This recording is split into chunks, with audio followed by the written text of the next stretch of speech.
Hello, we are Group 1 and the subject is about the cost of Brexit.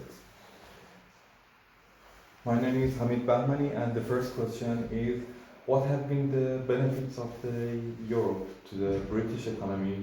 What do you think have been the costs? Okay, first we go for the benefits. The first benefits I think is the access to cheaper manpower.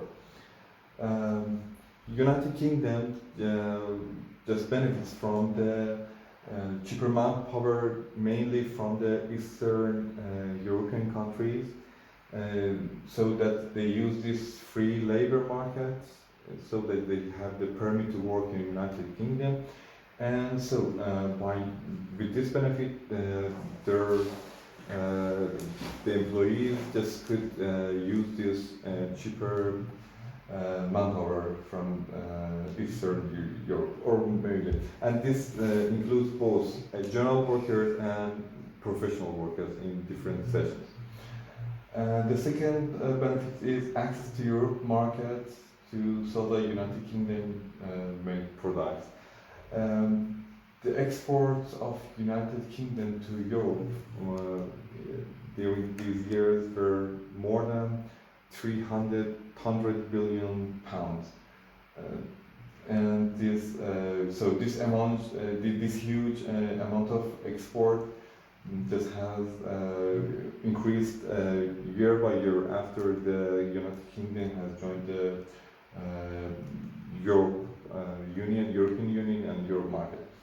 And the other one is access to Europe market to buy cheaper products. So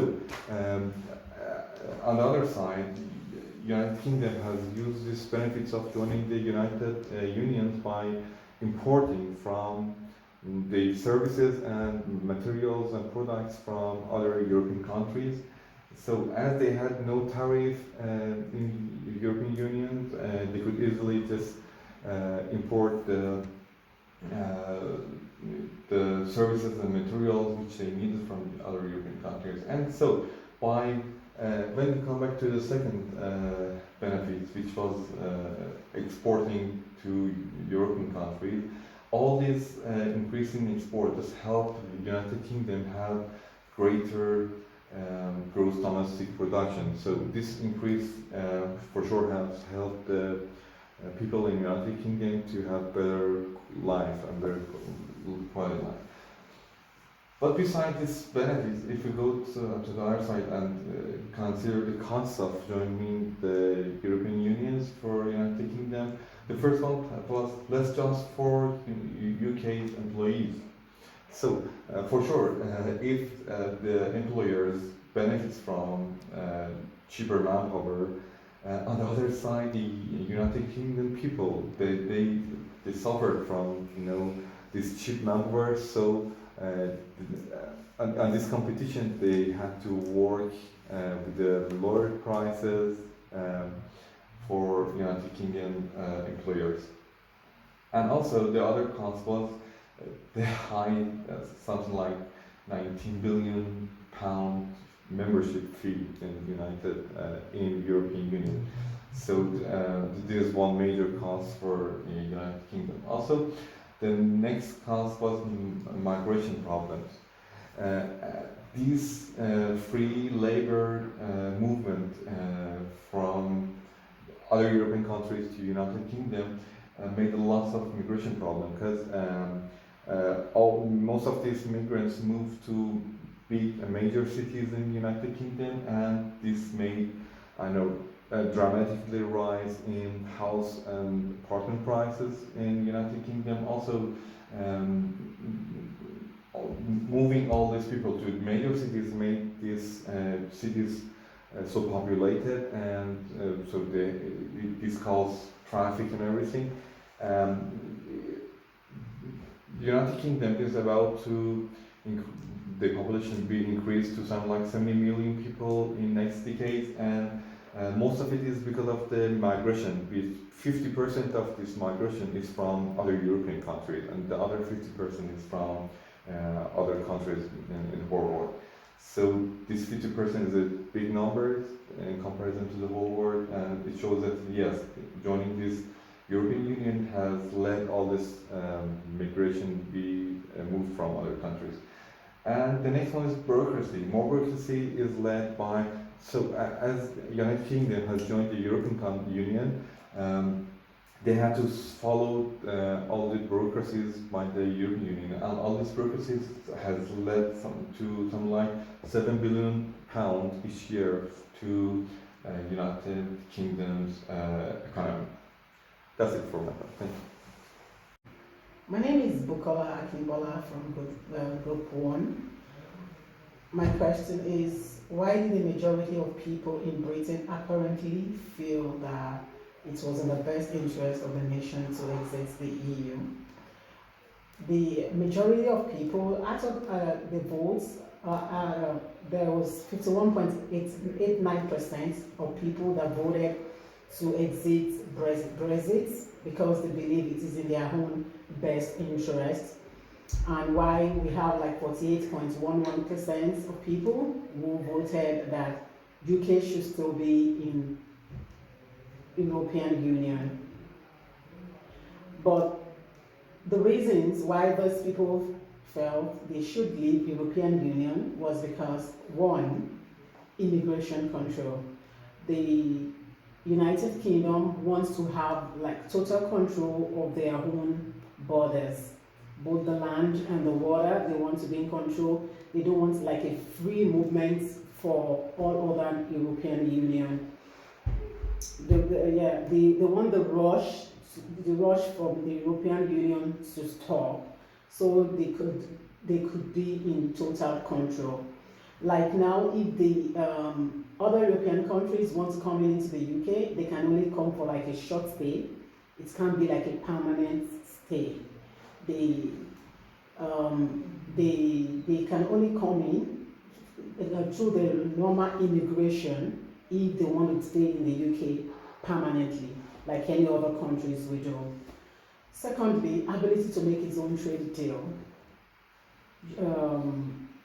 The United Kingdom wants to make their own trade deal by themselves. They want decisions about a UK to be made in the UK, meaning that they want the decisions in the UK to be made by UK citizens by themselves. The 66 million UK citizens, not the whole European Union. This will give them like a total control of their own trades. And thirdly, saving costs of contributing to European Union. There are a lot of costs that is associated with being a member of the European Union. If UK can leaving the European Union, give them the power not to contribute anything to this anymore, and this will save them a lot of costs. And lastly, growing power of the EU bureaucracy Brazil. The official seat of the European Commission is in Belgium, and they have like the power, more power over other countries. But this will actually save the United Kingdom this, because the power of the of this particular country is getting like more than every of them, and UK does not want to continue with this, and they believe exiting European Union will give them a total control over their own country. Thank you. Hi, my name is Leander and I'm representing the Group 1. So my question is, there is evidence that the uncertainty surrounding the precise nature of the post-Brexit trade deal between Britain and the EU has lowered economic growth rates in Britain. Why do you think uncertainty over trade has this effect on the growth? So as we all know, over the course of time, when certain members from the UK fraternity had opposed to the relationship that they had with the EU, there was a certain amount of time where they had to extend the cancellation of relationship between them which raised high level of uncertainty between those two companies, as known as because of the post-Brexit trade deal, and that uncertainty that caused a huge level of economic growth between in the UK especially, and there were a lot of reasons due to which they had to suffer a major economic blow to their country. So we can discuss the first point. It's known as fear of failure. So mainly the other countries or UK itself, they were hesitant to invest their products or go into exporting their products into different countries, or even other countries were hesitant in getting their products exported to UK because of fear of failure, because they were not sure anything might happen with the post-Brexit deal. It might not work in their favor, it might just completely ruin the system or completely change the system, and which might affect them deeply. So they were hesitant to go in that way, and that let them take a step back from doing any investments or in exporting or imports, those kind of stuffs. The second was a risk of investment. So mainly when countries they go into that, the firms, when they invest in certain companies, they invest it with thought of making sure that they get high returns or huge profits from that. So because of that, it was lowering the current firm options because of the post-Brexit deal had certain level of uncertainty. It was causing huge concern for them, as they were not able to invest, as they were not sure that if they invest certain amount of money in a company, whether they would get those amount of returns or they might end up in losses. That led to certain countries stay away from investing in UK based companies.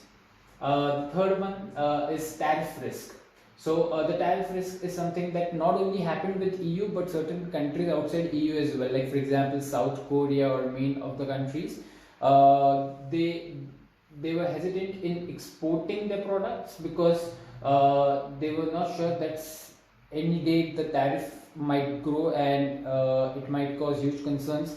So it might also affect the consumer experience as the tariff rates increased, causing relationship damage between both the countries.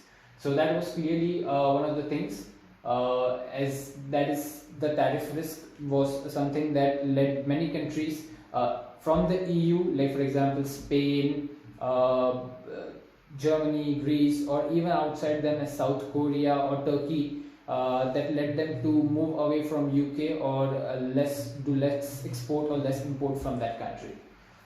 Trade diversion. So trade diversion is mainly, as we know, that around 70% of the GDP of UK, maybe half of that comes out from the trades of the products and the exports and everything. So it's one of the most huge things that is there in the UK, which basically boosts up the UK economy.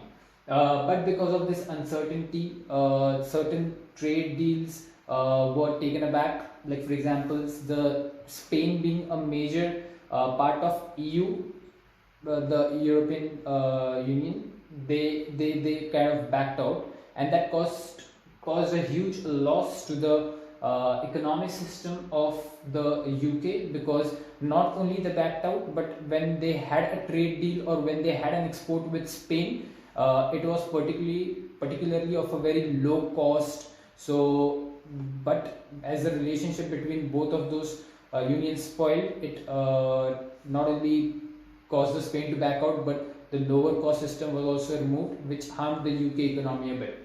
Yeah. So the fifth point, which is the EU backing out, and the sixth point, departure of companies from UK. They are kind of interrelated, where the European certain companies of EU which were situated in UK, they kind of decided to back out when this deal was in the level of uncertainty.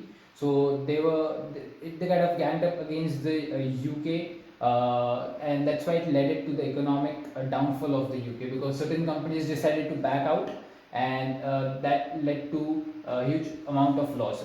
Yes, they gained as the immigration reduced in UK, but the cons of that were pretty much, as certain companies and experienced people, skillful people decided to move from UK to their own countries, and Also, it reduced the labor mobility. So the people who were there in UK, who used to travel to this various countries of EU for work, it reduced their labor mobility as their experience was not brought to use. It limited their skills, and that kind of affected the growth of economy of UK. It wasn't as so harmful as to the economy of UK, but in the near future, when the people are not able to travel to different places and learn the skills and experiences, it affected a bit of part of growth for the economy of UK. So that was my part of the third question. Thank you. Hi, I am Parul and my question is fourth, which is for Brexit to be a net positive for the British economy in the long run, what has to happen? So, as we all know, Brexit it involves the process of establishing new trade agreements and citizen registration and regulation and border controls, among other things. And it all began on June 23rd, 2016, following the referendums 51.9% to 48.1% approval. And with the declaration of Brexit, the UK got highly affected. It caused the currency of the UK, which is pound, to depreciate. The auto production in the UK got declined, and the financial service industry had to relocate its $1 trillion in assets from UK to other European countries. But on the other hand, many economists, they think that Brexit will be the net gain for the economy of UK. So first point, control over immigration.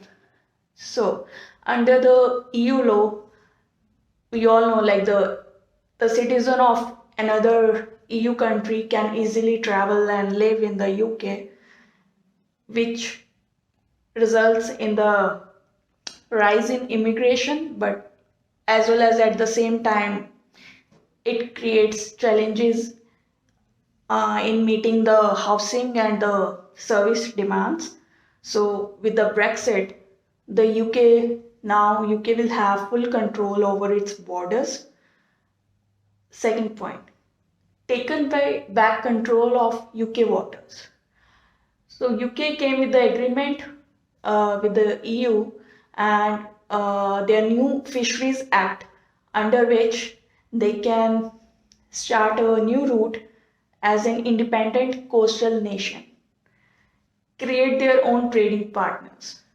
So with the Brexit, UK can abandon its membership in the EU's single market and custom union, and it can establish new partners, for example, Australia and the States. The European Union is stagnant. So the economy, the GDP of the European Union is not in good shape.